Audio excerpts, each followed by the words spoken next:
Welcome to the Been There Doing That podcast. I'm Robert Scrivener. And I'm Gayla Scrivener. We left the 9-to-5 grind, downsized, and our goal is to have freedom to live and to work from just about anywhere.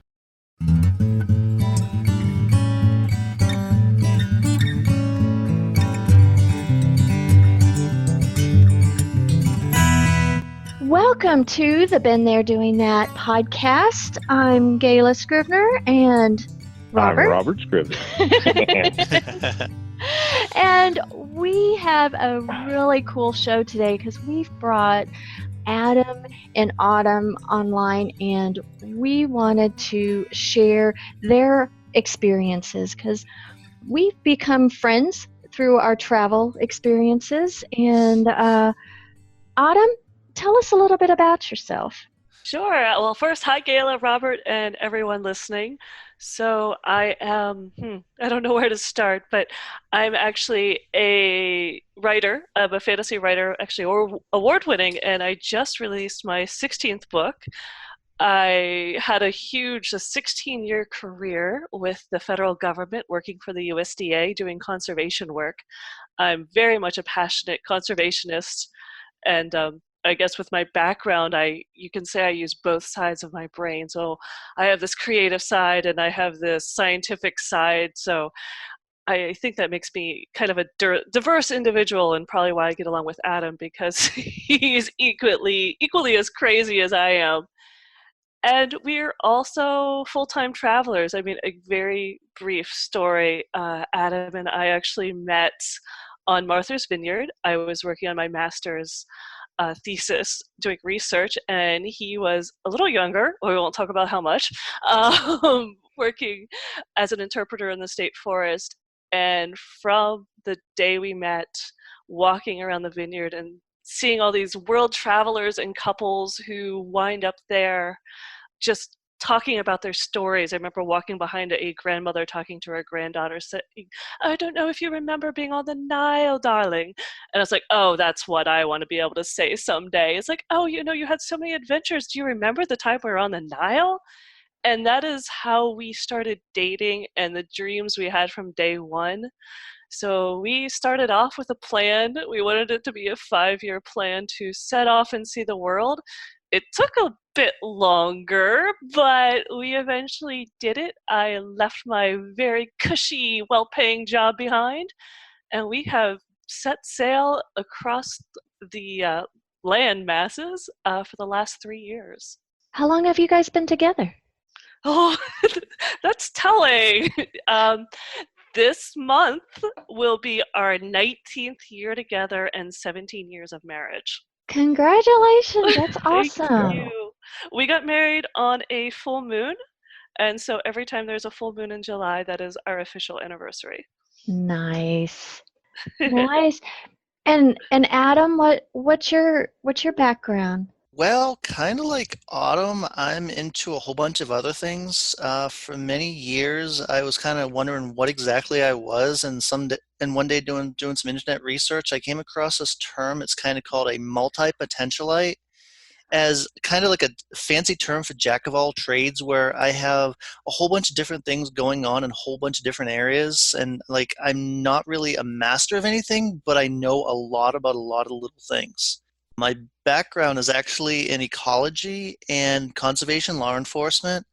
When I met Autumn, I was actually a interpretive ranger, but that was kind of like my title. I was also law enforcement ranger. I was also official lawnmower person. I worked as a naturalist. Before I met her, the year before her, I was actually working as a naturalist on the Boston Harbor Islands State Park, and now I think it's a national park out there. I've worked as a biologist up in Nova Scotia, a boat captain. I was a deputy sheriff for a while. Yeah, I've done a lot of different things like that. I love the outdoors. I love conservation. Basically, I really enjoy traditional skills like tracking, both human and animal, a lot of fieldcraft, folk skills. I love some of the stuff that I see Robert doing. It's awesome. I love the leather work. That post that you just put up on Instagram is exceptional. Well, thank you. Yeah. I'm also really, given my background, I'm super passionate about conservation, land use, and generally stopping criminal abuse of public lands. I actually just been doing some research and found out about an organization called CROW, which is kind of funny given my last name, but it's the acronym for Conservation Rangers Operation Worldwide. And that's kind of a nonprofit organization that basically trains rangers all over the world and educates them on how to stop and eradicate poaching in high risk areas such as the Congo, Africa, and other places where they need as much help, and they actually do this for free. So I've been looking at possibly getting involved with them as well, because that kind of falls into my conservation and ecology background, and it sounds like something interesting. But in general, my whole goal is basically to work for and support organizations that are basically established and dedicated to push conservation and land preservation forward. Awesome. You guys have been overlanding, what did you say, about 3 years now? Yeah, Four, 3 years. yeah, three, actually 4. I thought it was more than that. Well, we started in 2016 was our official launch date, but I mean, we've done some really big trips prior to that. Well, and so when you first met, you knew that a travel lifestyle was in your future, but you needed to get the stage set to get going. Yeah, it's never, I mean, I guess it's always if you could turn back the clock. If I could turn back to my 20s, I think I would have skipped college and started backpacking around the world then. But, that was the early 90s or late 80s. So we're talking about a time where, before the internet, female, alone, I wasn't dating. And I came from a very protective, very conservative family, so that's just like really crazy to go and do. And I have a very adventurous spirit, but it took me a while to find the courage to be myself, do whatever the bleep I want to do, and find a way to do it. And because of that, I'm kind of put the career first. I enjoyed art, which is not paying very well, and then went back and got a master's degree. So I had a couple of degrees in there, met Adam, fell in love. We had a house, dogs, car, cat, everything that you could. What, we had a cat? Well, someone dropped it off and then we kind of got rid of it. Oh, yeah, that's right. Okay, don't scare me like that. A day. And we're more dog people. So we had all of that going on first, and once you accumulate that and you pick up the really good job, it's much harder to disentangle yourself, especially because to plan something like this, to really do it well and not be a crazy 20-something that just believes that you're just going to land on your feet like a cat, you have to, you start thinking about budget and like medical insurance and how you're going to take care of things and how you're going to actually live and if your parents will ever talk to you again.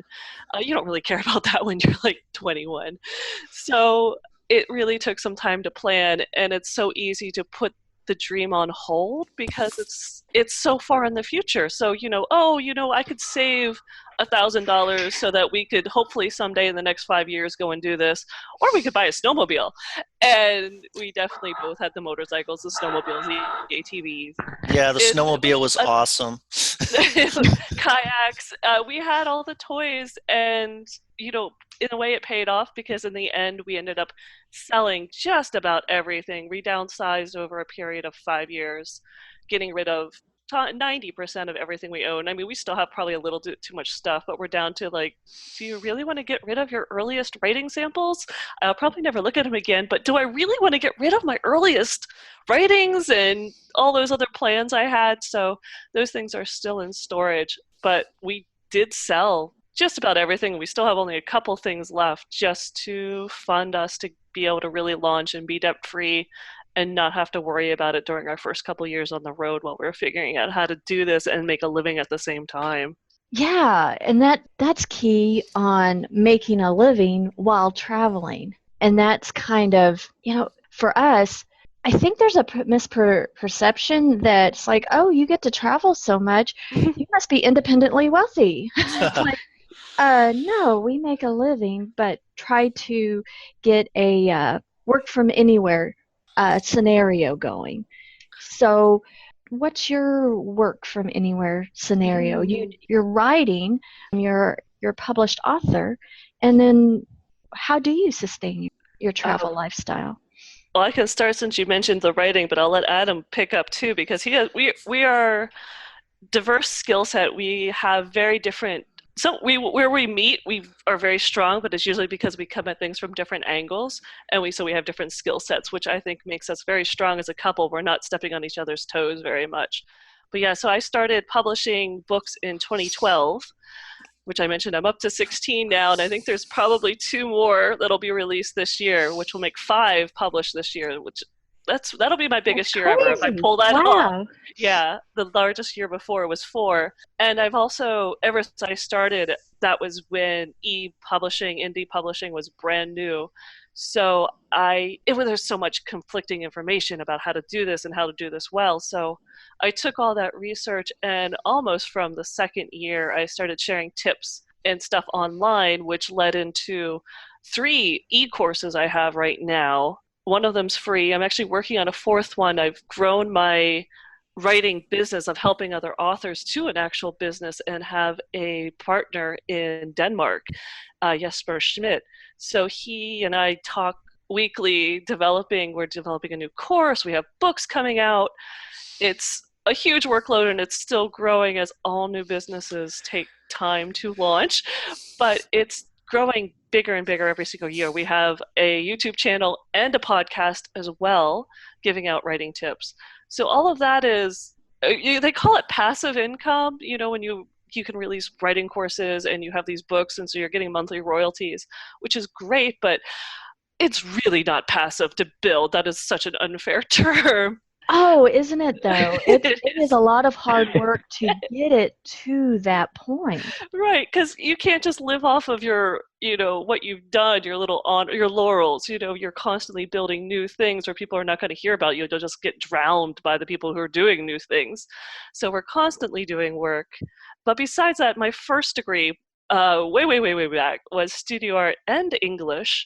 So I have the writer side of me, but I also have a graphic design side. So I am constantly looking for freelance work, doing freelance work for especially book covers. I mean, I really have a hard niche helping other authors because it's so exciting to help them launch books. I get excited, they get excited, so it's it's win-win. And plus, I've been doing it for so many books. I really have some experience and expertise. So I'm often formatting books for people, telling them how to launch books, get your keywords, what you need to do well in the marketplace, designing book covers. We've launched an entire media platform now called A Raven Design that offers a lot of virtual assistants help with things like your social media accounts, graphic designs, content editing, creating content for your websites. So we're doing a lot of blog posts for other people, some graphic designs for other people, and it really keeps us busy growing that market, reaching out to new people and bringing in some new customers and clients and hopefully keeping them long term. And it's also always fun to add in a few like last minute, oh yeah, I need help, and jumping on those as well.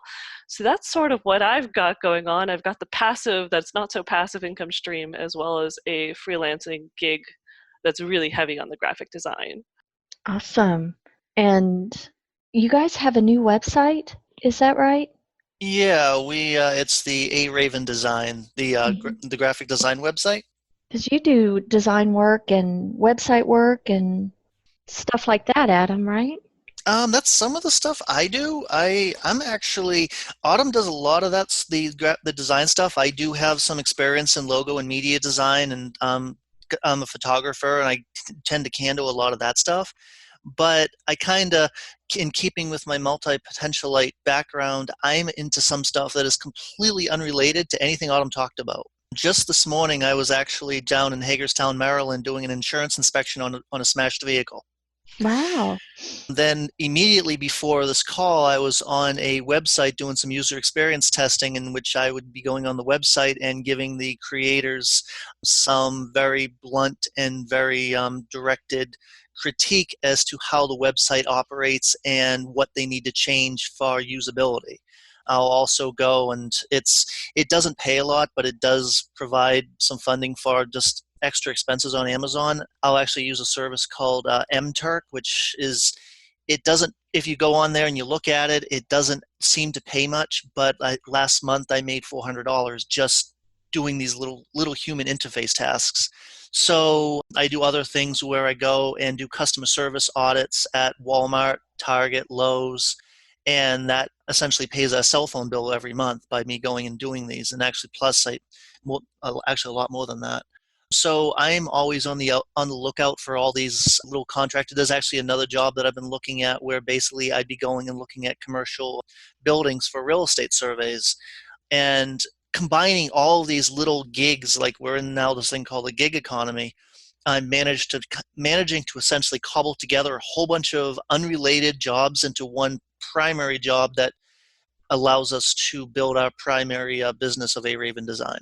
And then also with Autumn, she'll go and she'll acquire different jobs on Upworks. And I've acquired some jobs on Upworks as well to help. And basically we work as a team on all those projects. So I'll do half of it, she'll do half of it. Like, we've been doing some blog posts. So I'll go in, I'll spend a whole bunch of time researching, getting all the basic information she would need for a blog post, and then she would write it and make the words pretty. And while I can do everything, it's more effective for me for us to work that way, because we can get a lot more done a lot quicker. Well, being a team has its advantages.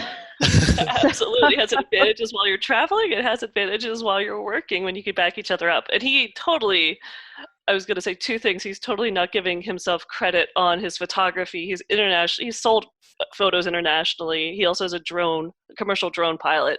So we're always trying to find a way of offering that, because he's an amazing photographer and needs to take credit more for it.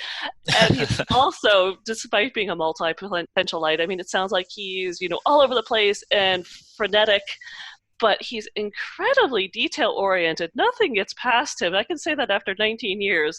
Nothing gets past him for looking at details. Yeah, we did not have a cat. I know that for sure. We did for one day. I have a better memory. But that is why, the user testing and having him look over websites or read over stuff before I send it out is so helpful, because he usually spots things that most people really would not. I don't know how he does it. We always joke that there's people who, they're stuck inside the box. For Adam, the box does not even exist. The box is used as a tool. That's right. He's standing on top of it. I think he lives in a wholly different dimension and universe from most people, which is fantastic, because I know how to communicate with him, which is not usually, most people do not know how to actually talk to him. So I'm constantly an interpreter. It gets very challenging and does tend to annoy and frustrate very many people who try to work with me, which has been a downfall in some cases, but it just, I like who I am and I'm not changing. I wouldn't change it either. You boys can communicate very well, because I'm usually the interpreter for Robert. Exactly. It's like our role as the spouse. Yes. I send her to the parts store to get parts because I'm too frustrated to go in there. That sounds like Adam so much. And I don't even know what I'm getting, but he won't go in, and I have to be that mediator, I guess. Yeah, whenever we have to have somebody do something or say something, I'll just send Autumn in there to say, hey, you know what, you're a girl, you have a smile, you're friendly. I get that. They'll be nice to you, but if I go in there, they're going to immediately put up a wall and be cold and just bad. I'm the person that you send in if you need to have somebody to say, get lost and just not be nice. I'm that person. How come I'm not that's customer the service. same conversation that Robert gives me? He's like, you're a girl. They'll do anything for you. Yeah, and I always point out your eyelashes. Yeah, but what if it's a 20-something girl in there? I mean, come on. He's like eye candy, so I'm just like, no, I'd scare her. I would scare her. Hardly. Oh, my. Now, with all the cobbling together of all the tasks, does your family, your friends, do they think that you're crazy for this lifestyle that you? Yes, without a doubt, absolutely. But we've gotten to the point of which I always get frustrated when people say there's no work and no way of making money and they sit around and do nothing. We found that if by us working and constantly fighting and trying to get ahead, we have managed to basically crawl out of some tough positions we've been in, especially in 2019. But by doing that, and we've shown our parents that we are working, we are making money, we are getting ahead, and we are fighting our way tooth and nail to where we need to be. And by having that level of dedication and strength, they have basically given us their support, which has been awesome. That is awesome. And I always look at it, I mean, we're still cobbling together a lot of things because A Raven Design is fairly new and we're still growing it.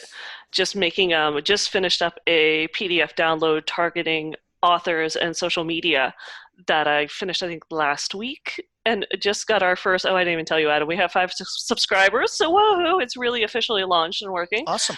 Yeah. And so it's still growing, but give me a year and I'm hoping that we will be standing on that a lot more firmly. Up until probably a year ago, even maybe less than that, just a few months, beginning of December, we were looking more for outside work. We were working more like long-term contract positions, and we'd even looked at forest service. We had looked at a volunteer position that had a monthly stipend, and so would give us sort of a roof over our head. And so we were having more outside work where we were doing businesses instead of working for ourselves and offering a service, we were contracting with other organizations and putting our heart and soul into them. And we decided this is the way we want to go. We want to have our own business and have our own brand, our own platform, and kind of call our own shots. So it is amazing how something we are really just developed, April-ish, has grown in just a few months to what it has already. So I'm hoping within a year we'll be basically, a lot of those little side tasks will be, if Adam's bored, and we will be full-time creating and doing what we're doing, maybe using his photography a little bit more, having my graphic design business pretty much focused. I have a friend who's a graphic designer, and he is literally already booked on book covers up till January 2020. So it's definitely a potential to just be that busy on certain aspects of it, which would be fantastic. And 2-year plans, we have always a plan. 2-year plans, I would like to see us. We did take out a loan for our current Overland rig setup with our camper van and our truck, and so we want to have that paid off, but we also want to be looking at some property and maybe being able to Airbnb it and hopefully having a place to stay when we want to have some downtime other than with family, which I love, love, love, love my family, but it's not the same as having a house of your own after you've been married for quite as many years as we have. Yeah, but my parents' place up in Maine, which is like 2 miles from the ocean, I can get as much clams and lobster as I can possibly stuff down. So that's pretty good. Yeah. What is your overlanding vehicle? Currently, we actually have a super low mileage 2005 Toyota Tundra with zero rust on it and a four-wheel camper fleet flatbed on a no-weld aluminum flatbed. And this is our new one. As of January, we're still testing it out and actually had a few problems with our build that we had to get fixed and are now officially ready for our full launch. But we did over 80,000, about 90-some thousand miles in a rusted Land Cruiser 80. Yeah. I mean, literally, when we bought it for less than $2,000, the guy said, it's a piece of junk and I would never drive across country. It had over 200,000 miles on it. Yeah, it was pissing power steering fluid. It was leaking. It was rusty. The coolant that was supposed to be green or red was basically brown, like dark, muddy brown. It was just, there were broken wires. There was mouse damage. I looked at it that next day after getting it, and I seriously had buyer's remorse because I figured I don't know what I'm going to do with this thing, but I figured, well, I'm into it now. I'm going to see it through. And that thing it took us to the four corners of the United States, all the way up to Alaska, Labrador, Northwest sorry, not Labrador. Labrador, we went in a Jeep Rubicon, but Northwest Territories, Yukon, Alaska. And we still have it. We still love it. We'd love to fix the rust on it someday, but it is sitting in storage at the moment. at Adams Ference folks. And I'm thrilled to be setting off in this one because the Land Cruiser is fantastic as a vehicle to work on the road. We slept on a rooftop auto home tent, it was my nest. It was so comfortable, but at the same time, when your life is, writing books, I am constantly on my laptop. I've actually been on my laptop so much the last few days that I'm actually wanting a break, which is pretty unusual for me. So I've actually, because of conditions of where we were traveling and our setup, I actually had a laptop die on me in Galveston, Texas. So I'm really looking forward to this setup where we actually have an inside table and inside cooking available, and hopefully in warmth that has a heater.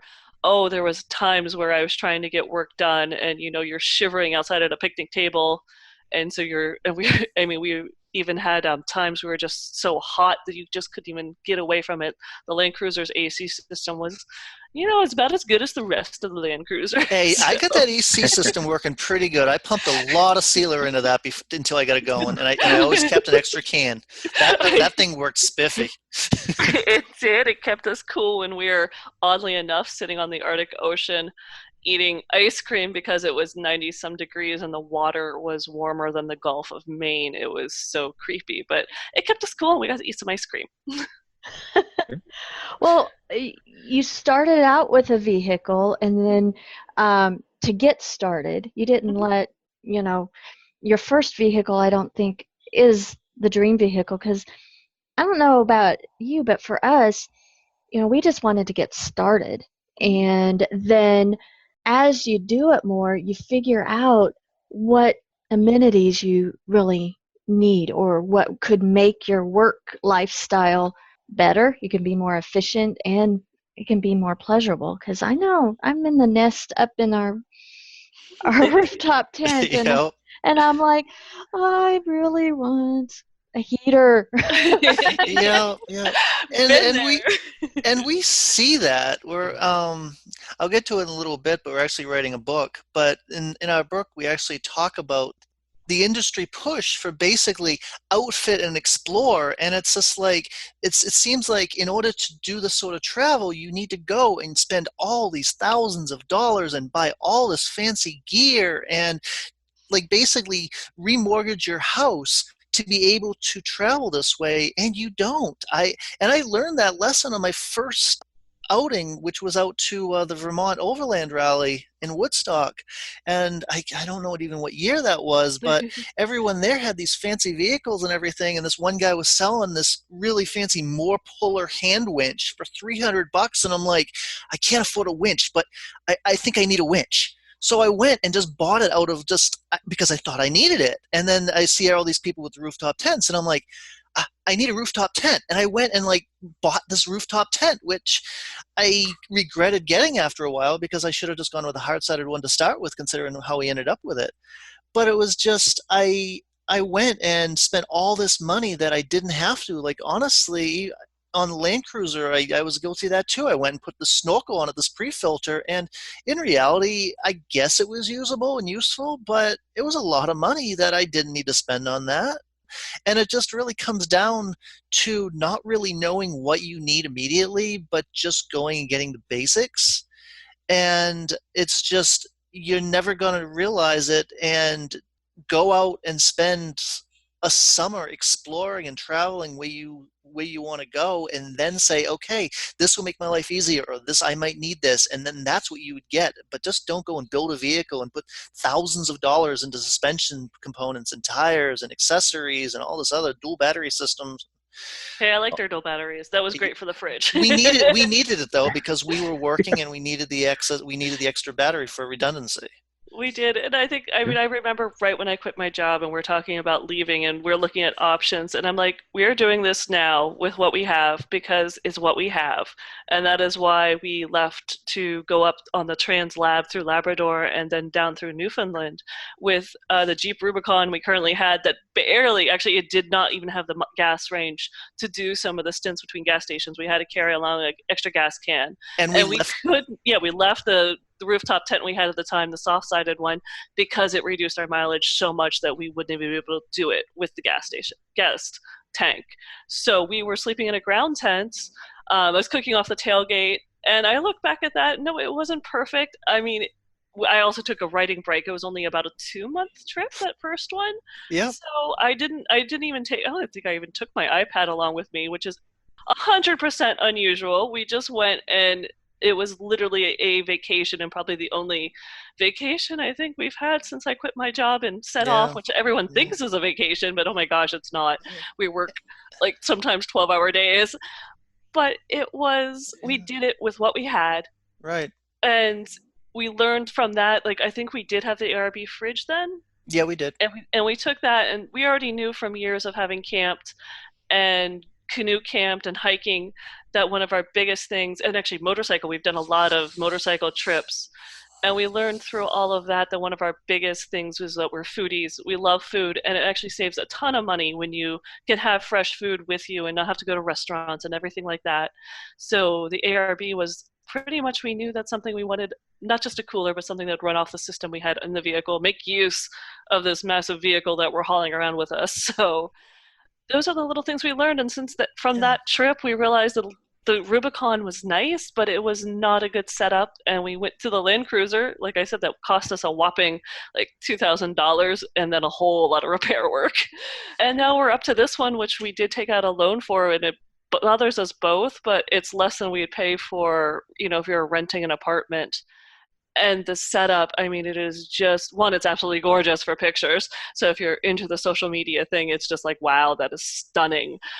But it's the inside. I mean, one of the first things that happened is we took it to Greenville in Maine in February, where the snowbanks were bigger than the whole setup when you pop the top on the four-wheel camper. So we have snowbanks that are like 20 feet in the air, and it is negative degrees out, and Adam actually ended up the beginning stages of appendicitis and at 2 a.m. And for the first time in our camping experience, that required like getting out of bed.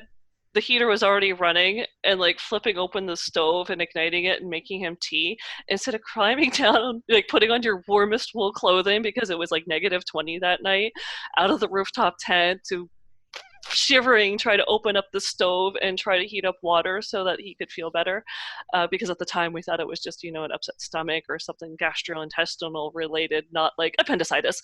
So it's just, I'm absolutely in love with this setup. And because I think one of the biggest things I've found being on the road for so long is space. We don't have a place to go back to except for our parents.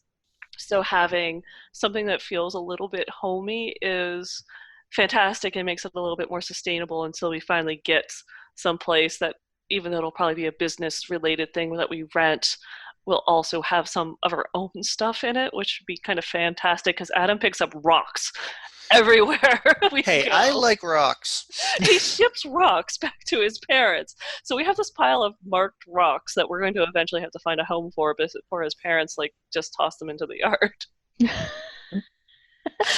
Why our hobbies,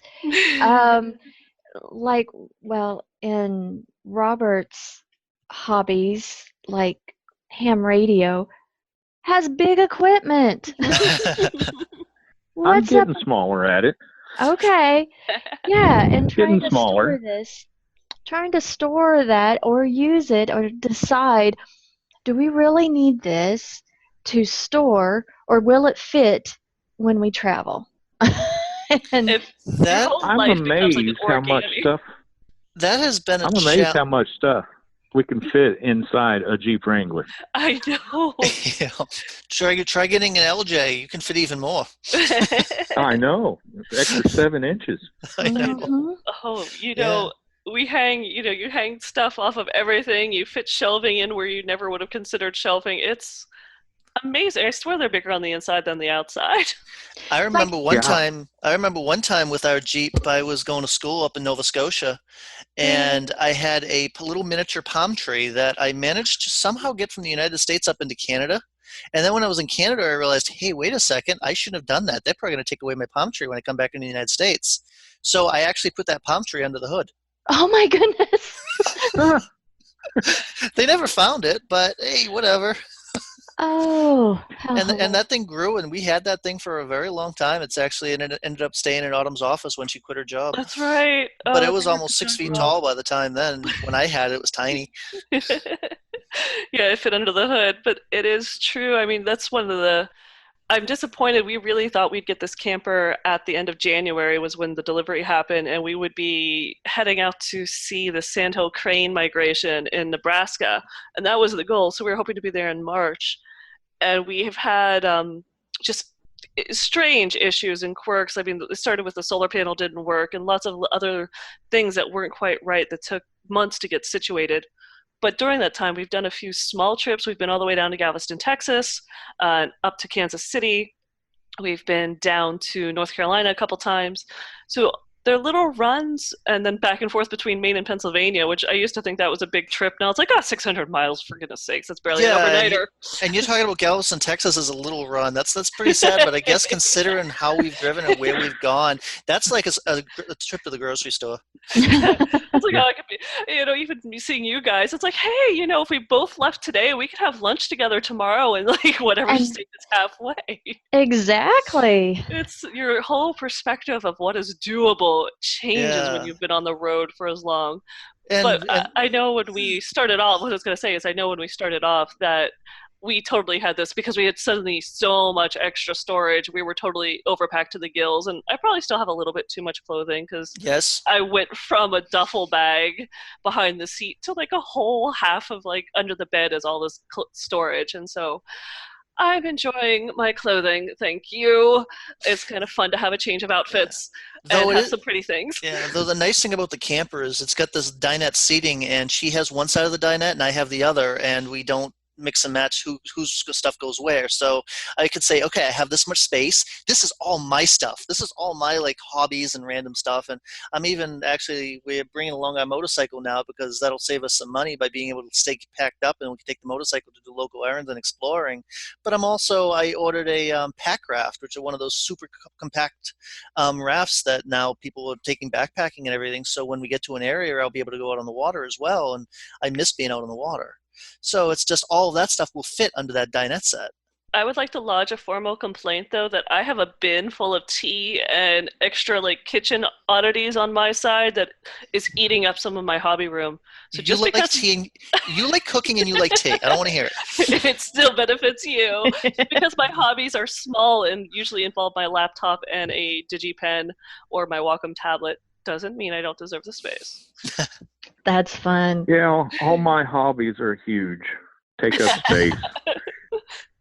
It's hard to take a half a hide or of leather to and all the tools to do what he does.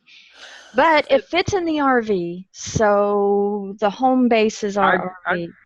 I have condensed it down to pretty much a 2 foot by 18 inches and about 15 inches tall tub. Wow. Well, no, I'm going to say that your dad keeps giving you some, and we've got some stashed in various family places. So you're not okay, we've got that. them across 3 different living compartments. That seems fair. Yeah, but I've got it condensed down. If I wanted to travel with it, I'd take the tub. Yeah, you could take a tub. Yeah, because before. But then we couldn't take the refrigerator. Oh. I'm taking the refrigerator. Leather's going to be sacrificed. Okay.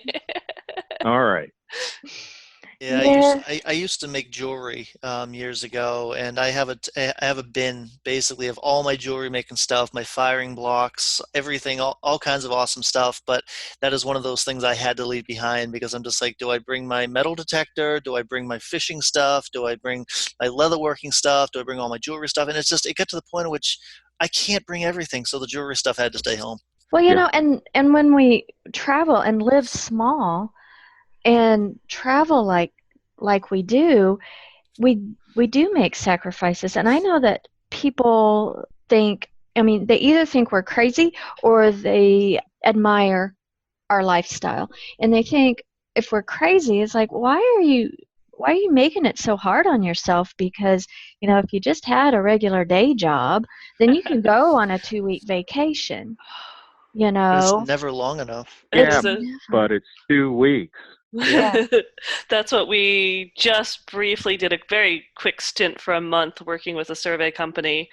And when they were hiring us, that was their, thank goodness it wasn't a video call, because they're like, and we offer 2 whole weeks of vacation. And he and I looked at each other like, seriously? Yeah. Like, people actually do that? 2 weeks of No. vacation? Really? You're happy with that?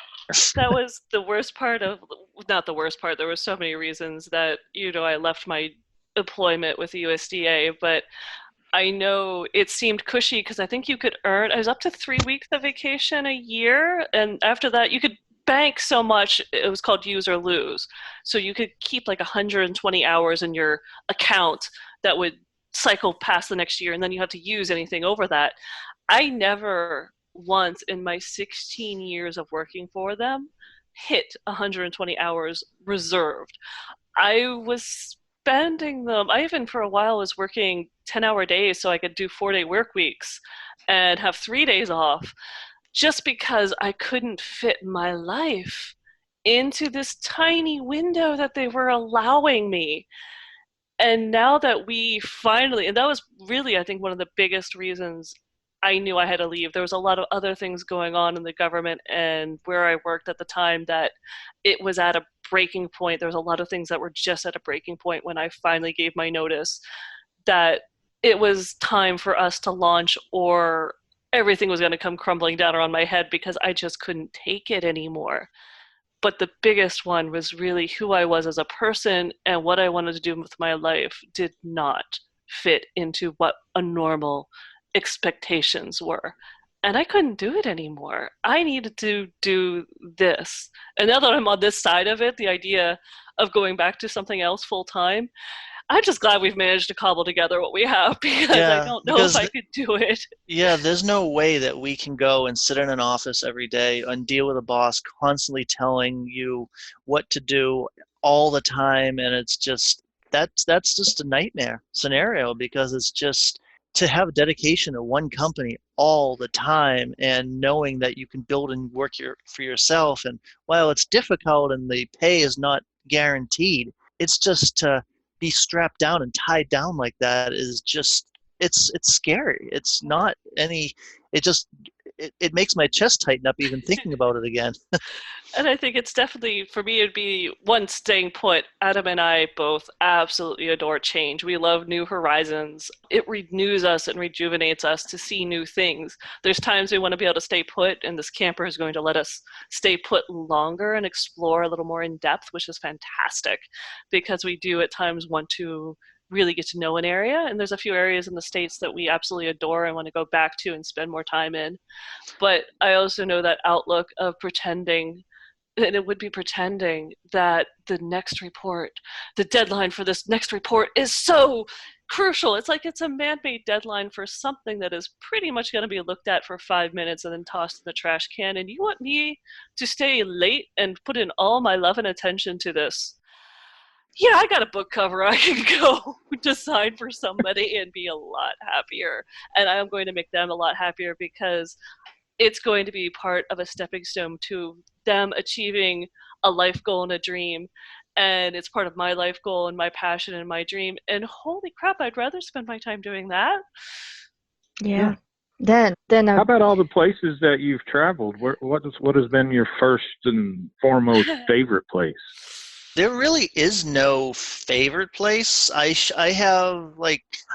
actually before this call, I actually made a list of my top 10. Like it's basically Dawson City, Yukon. I absolutely love Dawson City. That is just it's this little frontier town right in the Yukon River. It's really quirky and awesome. Historic. Yeah. Then we have Moscow, Idaho, which is kind of like our West Coast hometown. We actually camp there quite often when we want. The downtown is these beautiful trees growing up on either side, and all these quirky little shops. And one of the best organic co-ops Oh in my God, the yeah. country is Yep. Moscow, Idaho. So if Yeah. you're traveling through, stop by. And then we get Taos, New Mexico. We love that place because in the Four Rivers National Monument, there's basically you have full LTE coverage. Camping there's like $3 a night. You have beautiful shelters, water, and it's just outside of Taos, which is an awesome little town. It's And it basically has like the great hip, Yep. the hip version of Santa Fe. Yeah.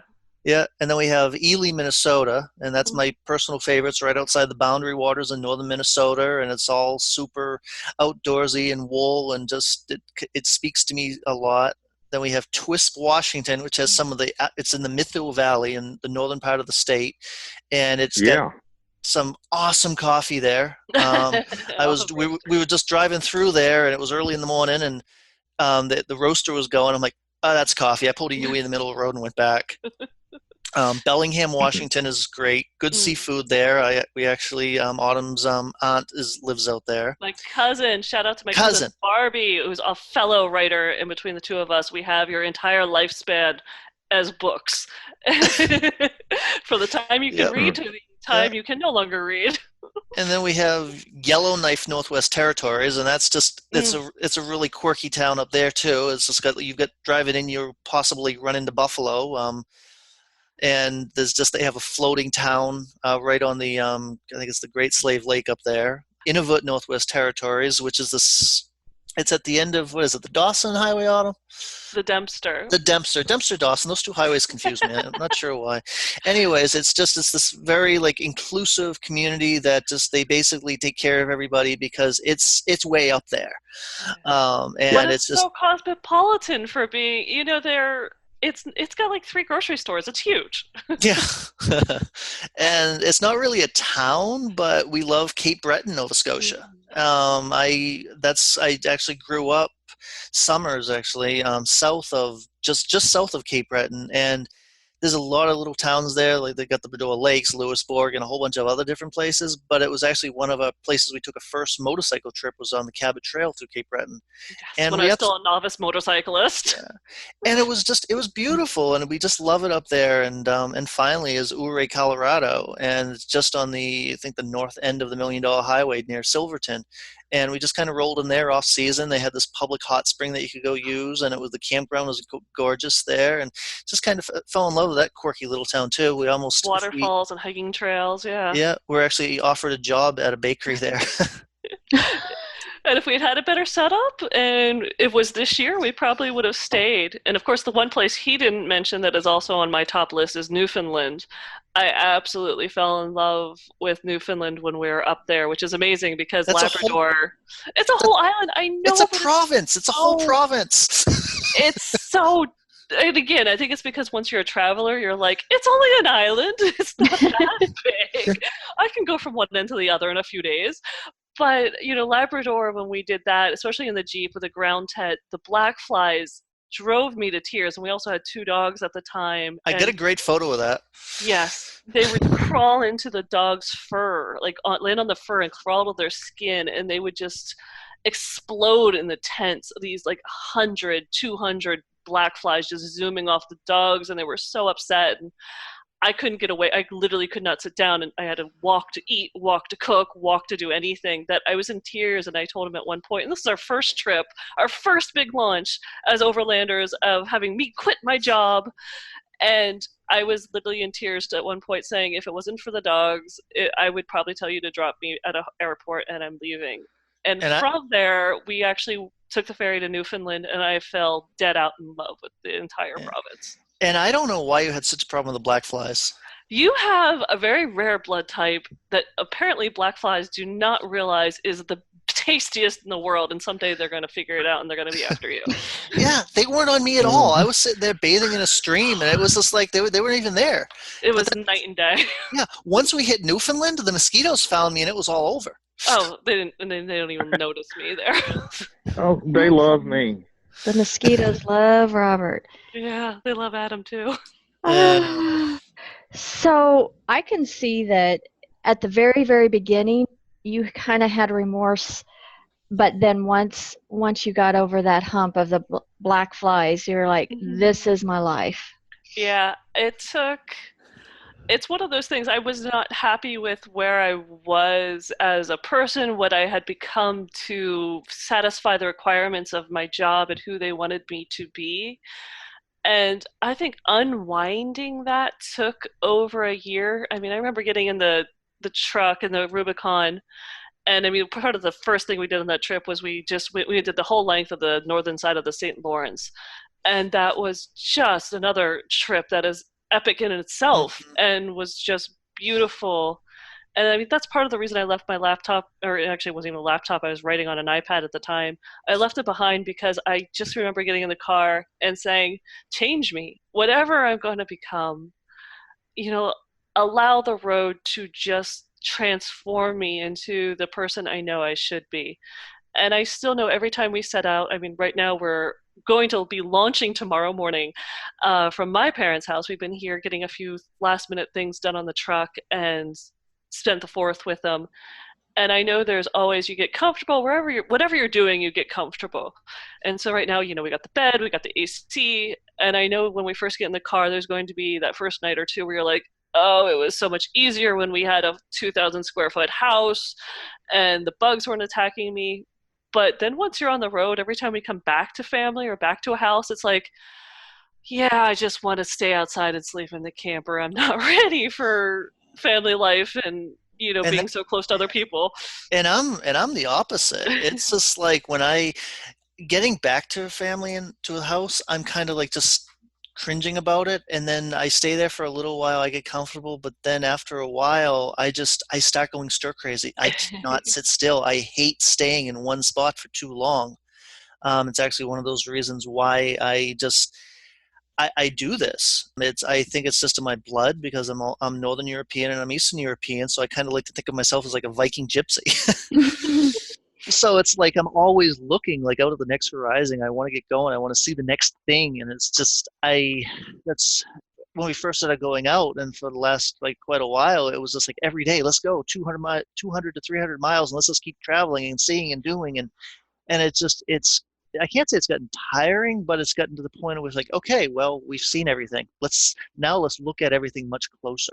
And I kind of want to travel everywhere we've already been and just spend like a week or two there exploring even deeper in and getting a better feel for it. Because it's just, even like when we used to have our house, I used to go and stuff was constantly changing. I was constantly redecorating, constantly trying to make something different because I couldn't sit still. And and that's what this is why this works for me, and this is constant travel and staying and getting comfortable in a house. It's comfortable physically, but emotionally it's really bad for me. I do not like staying still. Yeah. And happily, we have that in common, at least that I find it so energizing to see new things and be out exploring. So that's one reason we've made it 19 years together, I think. Well, yeah. I mean, do you guys have in all your travels that you've done so far, do you have something that stands out that's like an oh my gosh moment? Like, oh man, we're in a tight spot. and Dale and now Road. and now you can look back on it and kind of laugh and it's like thank goodness but that you got out of it, but at the Yeah, time it was a tight yeah. spot. I would say absolutely. We were actually in the Joshua Tree National Park and we wanted to get up to Amboy. So we were looking at it, one of the popular guidebooks, and there was this road called Dale Road that basically took us where we wanted to go. And I said, oh, it was a moderate off road. So we figured, oh, that's not bad. We've dealt with that. So we went up there, and as we were traveling, and once we finally got into a really tight spot on the Dale Road where it was basically we can't turn around, we realized that this moderate road must have become technical after some monsoons came through. So as we were inching our way up there, dragging the underside of the Land Cruiser, I had to walk it, ahead to try to help yep, navigate. It was a cliff pivoting on over one like side, cliffs and going through washouts and trying to build bridges to get through it. And we were and it was a sweating. 2-lane road, and we were just praying no one would come because we were not backing up. Oh wow. But even though it was down to less than a full vehicle width wide, you're against rocks on one side, a drop off on another, road that had eroded to basically a rock crawl for miles. And it just, when we thought we were finally getting through it, we started going up again and up again and up again. We had basically had to go over two small mountain ranges to get through this thing. And it was just, I was waiting for the frame to crack on the Land Cruiser, or something to break, or to blow a tire, and it was hot. Someone and to sunny. come. Yeah. Yeah, it was. I was shaking. I was like physically shaking and say, I got to get through this. I can't do it. And as I was doing it, I'm thinking like, people do this for fun? How? Why? What is wrong with these people that do this for fun? This is not fun. No, but it's everything you own. Yes. And your entire life on the back of this vehicle. And we really thought we wouldn't make it through. We were just waiting to go around the next bend and to see the road just drop off into a washout that was, 6 feet deep, or just totally impassable for 6 feet, because we didn't have mat tracks with us. We had the winch, but we didn't have mat tracks with us at the time, and we were way out of our league and over our heads, even though the Land Cruiser did well. Adam did fantastic, and when we did finally reach the top of it, he got out and he was literally shaking, and he just said, I just need to just stop for a little while. And his voice was shaking, and he's just, I just need to sit down. Just give me something to drink. Yeah. Just let me. Oh. Yeah, the adrenaline rush was extremely intense. However, a few days later, we did the Mojave Road, and oh my God, that was fun. Oh, it was so easy. It was just like sand and humps and narrow off-camber things. There were things that I'd initially have Autumn get out and spot me over. They're like, oh, I'll be fine for that. We can go right over that. Not a problem. Yeah. The Mojave Road looked like I-95. It was the best ever. Yeah, it does. So I'm not having to worry about the technical aspects of it.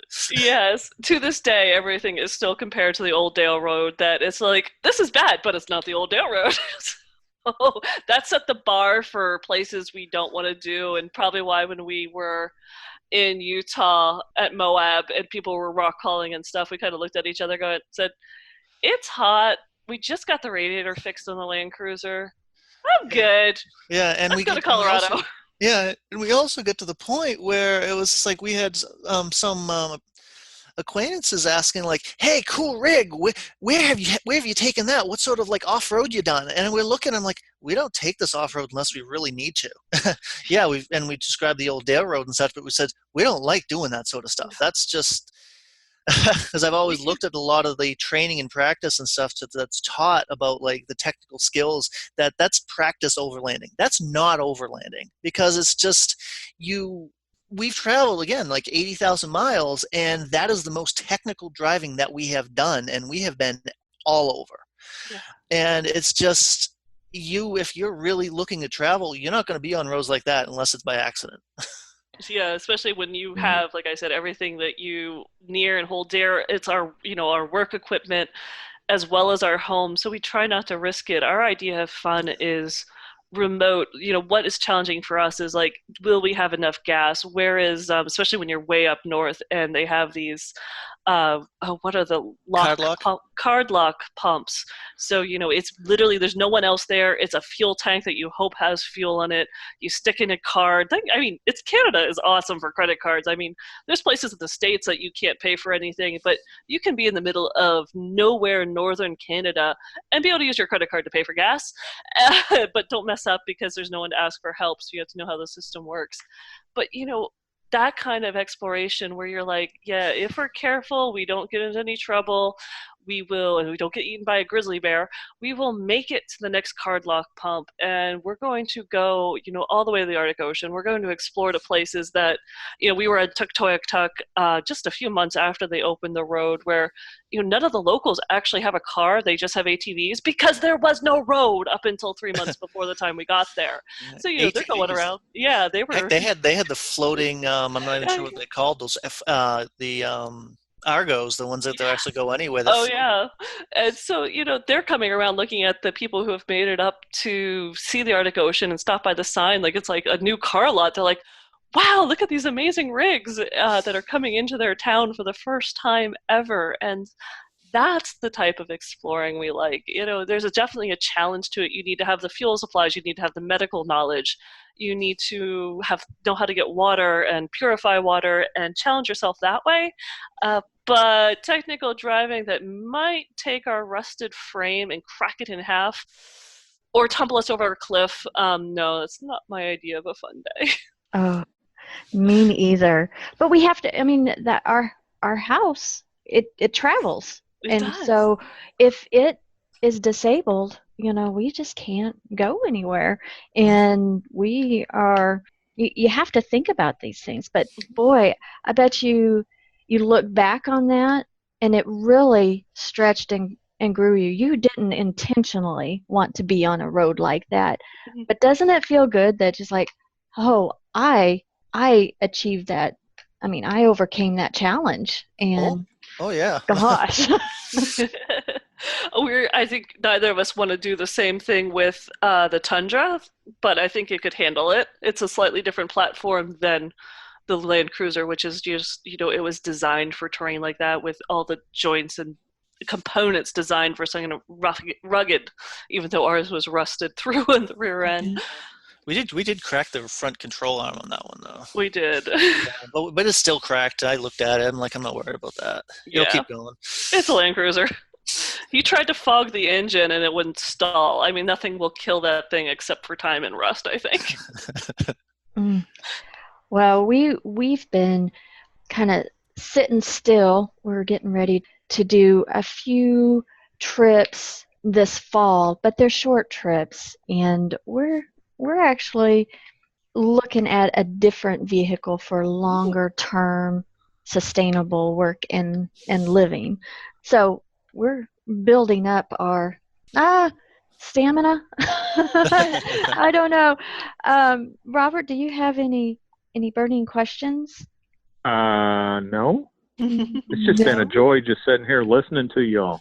I know. I love talking to you guys so much. Now I want to know what's on the consideration plate. Because I remember. I think I know, but I won't say anything. Oh, really? We've talked a little bit about it. Yeah, just a little bit. We're not ready to reveal on our podcast yet, but we've got some plans in the work, and we're brainstorming on just like what you had. You had your Land Cruiser, but then I know there were conversations of, okay, what do we need for our traveling office?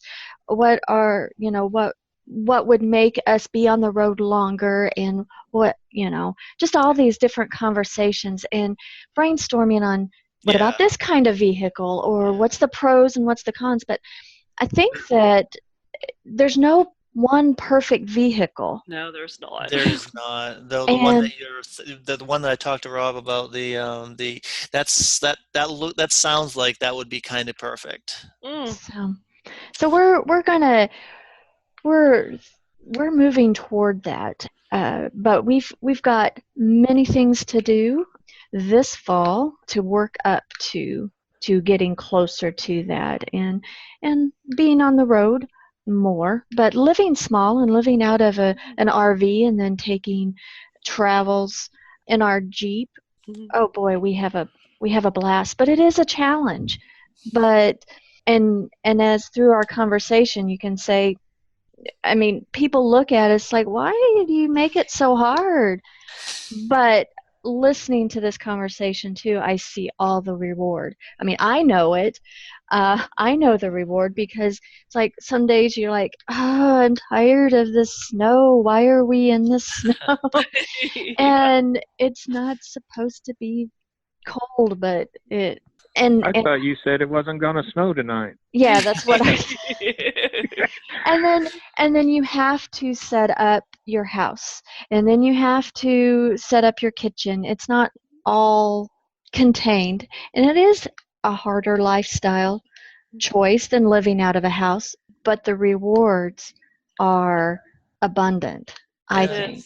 Because one of the go ahead. Yeah, one of the most pivotal points, which actually caused us to change the type of vehicle we travel in, was when we were up in Dead Horse in northern Alaska, and we were parked out on this jetty, well, not jetty, this sand wash, and it was boondocked on the river.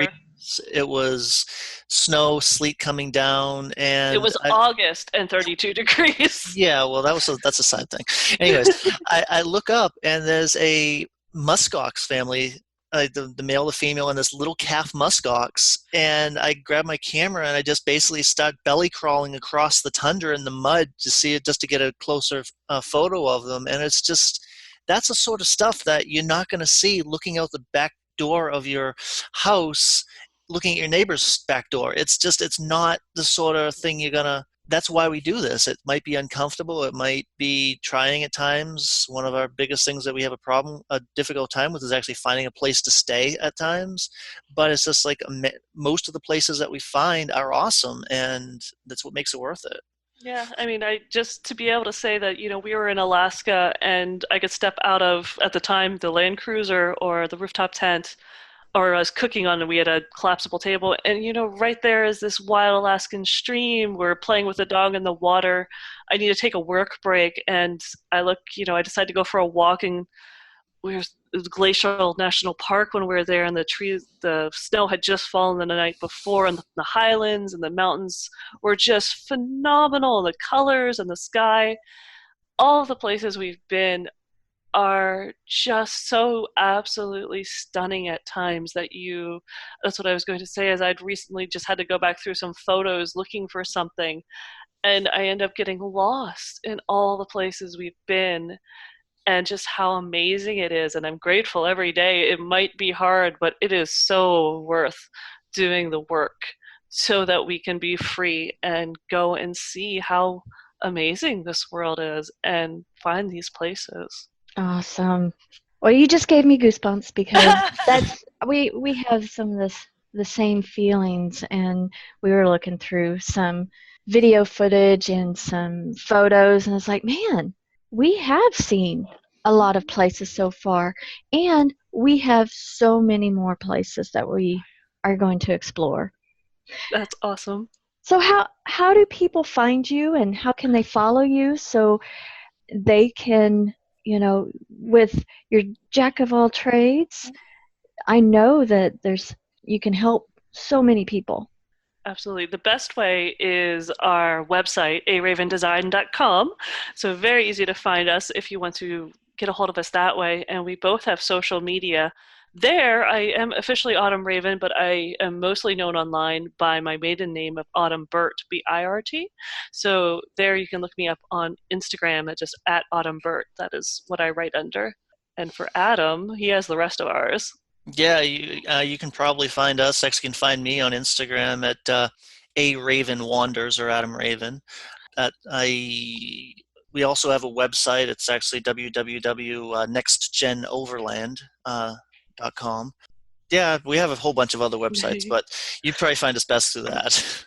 Yeah. Well, I'll have links in our show notes as well to make it easy for everybody. So I am so glad. I got a question. You've got a question, Robert.